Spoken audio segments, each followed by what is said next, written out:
नमस्कार, मैं प्रवीण अहलावत हूँ। आप 90 डिग्री देख रहे हैं। मैं उस मुख्य द्वार के बिल्कुल सामने हूँ जहाँ पर संत रामपाल जी महाराज का सम्मान समारोह यहाँ पर आयोजित किया जा रहा है।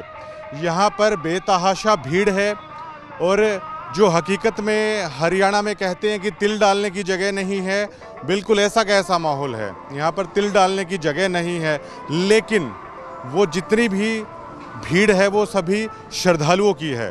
जैसा कि कमेटी बार बार दावा कर रही थी कि 350 गांव ऐसे उमड़ कर आएंगे, उस तरीके से उमड़ कर आएंगे, वैसा बिल्कुल कुछ भी नज़ारा है वो देखने को नहीं मिल रहा है।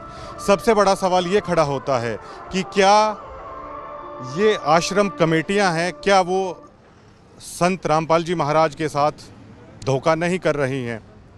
जिस आयोजन पर इतना बेहताशा करोड़ों रुपए यहाँ पर लगा दिया गया है, वो संत रामपाल जी महाराज की तरफ से लगाया गया है और क्रेडिट और दावा ये किया जा रहा है ये सभी सरपंच कर रहे हैं। ऐसा बिल्कुल भी नहीं है। जितने भी लाखों लोग भक्त यहाँ पर आए हैं, जो भंडारा है, जो भी करोड़ों रुपए का टेंट है, जितनी भी सारी व्यवस्था है वो संत रामपाल जी महाराज की तरफ से की जा रही है। केवल चंद लोगों को वो क्रेडिट है वो दिया जा रहा है। ये सभी सम्मान समारोह में है वो ऐसा चल रहा है। कई लोग तो मुझे ये मिले कि वो हर सम्मान समारोह में चौधरी बने रहते हैं स्टेजों पर, लेकिन उनके बारे में इंटरनल मैंने देखा तो माइक पर संत रामपाल जी महाराज की जय बोलते पाएंगे, लेकिन उन आदमियों पर संत रामपाल जी महाराज की शिक्षा का असर है आखिरकार क्यों नहीं हो रहा है। जो मेन चौधरी सभी प्रोग्रामों में बने रहते हैं, सबसे पहले क्या उन पर संत रामपाल जी महाराज की शिक्षा ने असर नहीं किया है। ये सभी हवाबाजी के तहत है, ये काफ़ी सारी चीज़ें यहाँ पर हो रही हैं। श्रद्धालु अपने गुरु के लिए, मैंने इतनी भक्ति भावना देखी है संत रामपाल जी महाराज के श्रद्धालुओं में कि वो अपने गुरु के लिए शीश कटाने तक को तैयार हैं। ऐसा समाज संत रामपाल जी महाराज ने तैयार किया है, लेकिन कमेटी के चंद लोग हैं वो ऐसा खेल खेल रहे हैं कि मानो पूरी तरीके से धूल झोंकने की कोशिश की जा रही है। इस पंथ के साथ संत रामपाल जी महाराज की आंखों में धूल झोंकने की कोशिश की जा रही है। संत रामपाल जी महाराज को हमारे सूत्र बताते हैं, जो रिपोर्ट पेश की जाती है उसमें ये दावा किया जाता है कि इस तरीके से उमड़ गया, उस तरीके से उमड़ गया, लेकिन काफ़ी संख्या में लगभग यहाँ पर भक्त ही आते हैं। जो गाँवों की भागीदारी है वो बिल्कुल ना के बराबर है। और मुझे ऑफ़र भी यहाँ पर किया गया था पैसों के लिए, मैं खुल के बोलता हूँ, मैंने मना कर दिया। मैंने बोल दिया कि मैं इस तरीके से खबर करने वाला जर्नलिस्ट नहीं हूँ। और झज्जर ज़िले में जो भी अधिकतर लोग जानते होंगे मेरे व्यवहार को, और वो जानते होंगे कि ये बात मैं सच कह रहा हूँ या मैं झूठ कह रहा हूँ। आम भक्तों के साथ इस तरह की जलालत यहाँ पर हो रही है, उनको एज ए ट्रीट किया जाता है। मैं एक हफ्ते से यहाँ पर कर रहा हूँ। जो चौधरी हैं वो चौधरी बने बैठे हैं, लेकिन एक आम भक्त जो संत रामपाल जी महाराज के लिए पता नहीं क्या गुजर जाने के लिए भी तैयार हो, इतनी भावना उनकी है, लेकिन उनकी भावनाओं को यहाँ पर रौंद दिया जाता है। चंद लोग हैं जो यहाँ पर बने बैठे हैं और दावे कर दिए जाते हैं कि गांव ऐसे कर रहे हैं, वैसे कर रहे हैं। ये सिर्फ 5-10 लोगों के लिए ये सारी चीज़ें कर दी जाती हैं। करोड़ों रुपए संत रामपाल जी महाराज का यहाँ पर बहा दे रहे हैं, धोखा कर रहे हैं और दावा कर दिया जाता है कि 350 गांवों ने यहाँ पर ऐसा कर दिया। आम आदमी की भागीदारी ना के बराबर। तिल डालने की जगह नहीं है, वो सभी श्रद्धालुओं की जगह यहाँ पर बनती हुई नज़र आ रही है। इससे ज़्यादा मैं क्या कहूँगा। पूरी तरीके से इस कमेटी ने मजाक बना कर रख दिया है। इस कमेटी को ये तक नहीं पता कि किसान आखिरकार है कौन। इनमें से जो यहाँ पर दिखेंगे बहुत कम चेहरे ऐसे होंगे। मैंने पूरा का पूरा किसान आंदोलन कवर किया। वो खापे तो थी, लेकिन क्या ये वो चेहरे हैं जो किसान आंदोलन के दरमियान थे? किसान आंदोलन के एक एक चेहरे को जिस पत्रकार ने यहाँ पर कवर किया है वो आराम से जानते हैं। उन तक का नहीं पता इनको, कम से कम उनको तो न्योता दे दिया जाता, कम से कम उनके नाम तक भी नहीं जानते। और देखिए मतलब कैसा खेल है यहाँ पर खेला जा रहा है संत रामपाल जी महाराज के साथ। करोड़ों रुपये पानी की तरह बहाया जा रहा है। और संत रामपाल जी महाराज की शिक्षा का प्रचार आखिरकार ये कमेटी आखिरकार कर कैसे रही है? क्या इस प्रोग्रामों से उस चीज़ का प्रचार हो रहा है? और ये तक कह रहे हैं मीडिया को कि झूठ बोल दीजिए, ये किसान हैं। आखिरकार ये कैसे बोल दिया जाए? जो आश्रम कमेटी के सदस्य हैं वो आश्रम कमेटी के सदस्य हैं, उन्हें आखिरकार कैसे किसान कह दिया जाए? यहाँ पर BKU की इतनी यूनियन है, राकेश टिकैत यूनियन भी है, गुरनाम सिंह चढ़ूनी यूनियन भी है, जोगिंदर नैन यूनियन भी है, लेकिन क्या उसकी भागीदारी यहाँ पर देखने को मिल रही है? सभी जितने भी प्रोग्राम हो रहे हैं, संत रामपाल जी महाराज के लाखों की संख्या में भक्त आ रहे हैं और वो भक्त अपने गुरु की आज्ञा मानकर यहाँ पर आ रहे हैं, लेकिन ऐसा भोंडा मजाक मचा कर रख दिया है इस आश्रम कमेटी ने जिसका आप अंदाज़ा नहीं लगा सकते।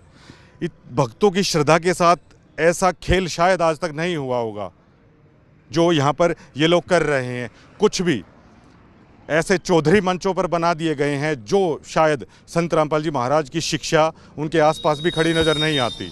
और नाम ना बताने की शर्त पर संत रामपाल जी महाराज के भक्त हैं वो बात बता भी देते हैं कि फला आदमी ये ऐसा है, फला आदमी ये ऐसा है, लेकिन इसी तरीके से चल रहा है। दावे बड़े बड़े कर दिए जाते हैं। अब ये लोग कह रहे हैं कि आप झूठ बोल दीजिए, ये पैसा सरपंच लगा रहे हैं। क्या वो सरपंच प्रेस ब्रीफिंग करके कह देंगे कि ये करोड़ों रुपया क्या उन्होंने लगाया है? ये पैसा संत रामपाल जी महाराज लगा रहे हैं, वही हम बता रहे हैं, लेकिन उसी चीज़ से इनको दिक्कत है। भैया झूठ नहीं बोली जाएगी। संत रामपाल जी महाराज की वो पूर्ण ब्रह्म है, अगर उनकी जगह पर भी अगर आप झूठ बोल दोगे तो आप कर क्या रहे हो? ये बड़ा सवाल यहाँ पर खड़ा होता है।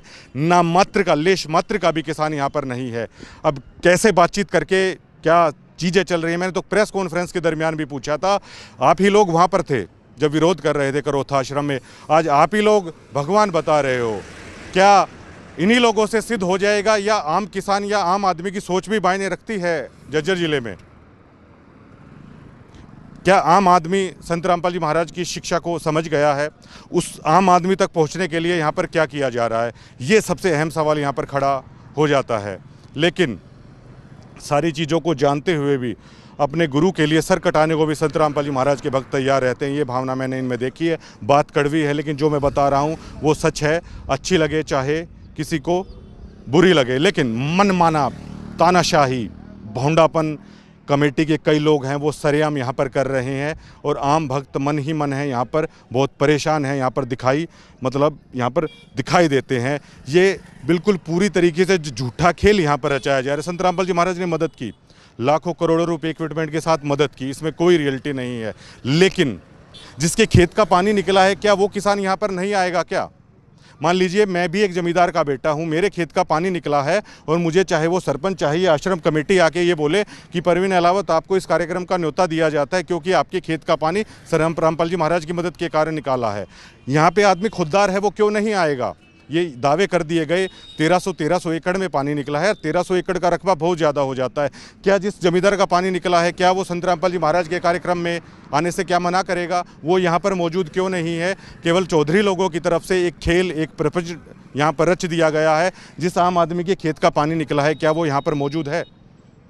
और अगर वो यहाँ पर मौजूद है तो आश्रम की मीडिया भी यहाँ पर रहती है, आश्रम की कमेटी भी यहाँ पर रहती है। उस आदमियों से जाके बात करा दे कि इनके खेत का पानी निकला, लेकिन वो यहाँ पर मौजूद हैं। लेकिन ठीक है, चल रहा है। कल जब मुझे ये बोला गया, मेरी आत्मा पूरी रात कचोटती रही कि आप झूठ बोलिए। मैं झूठ दिखाने वाला पत्रकार नहीं हूँ। आप किसी से भी आप वो लगा लीजिए। कल उनके एक परिवार के सदस्य थे, मैंने उनको साफ साफ बोल दिया कि आप रात चलता पत्रकार मत समझिए कि मैं झूठ बोल दूंगा। मैं झूठ नहीं बोलूंगा। मैं इस दबाव में नहीं आऊँगा कि आप संत रामपाल जी महाराज की किसी रिश्तेदारी से आते हैं। मुझे इस चीज़ का कोई फ़र्क नहीं पड़ता। संत रामपाल जी महाराज का मिशन अच्छा है, संत रामपाल जी महाराज की शिक्षा अच्छी है, लेकिन यहाँ पर कोई भक्त इसलिए नहीं आता कि आप उनकी रिश्तेदारी में हैं तो लोग आपके चरणों में लेट जाएंगे। लोग यहाँ पर सेवा भाव से आते हैं, ये सोचना पड़ेगा। लेकिन कई लोग ऐसे हैं, अब ज़्यादा कहना भी ठीक नहीं रहेगा कैमरे पे। धन्यवाद।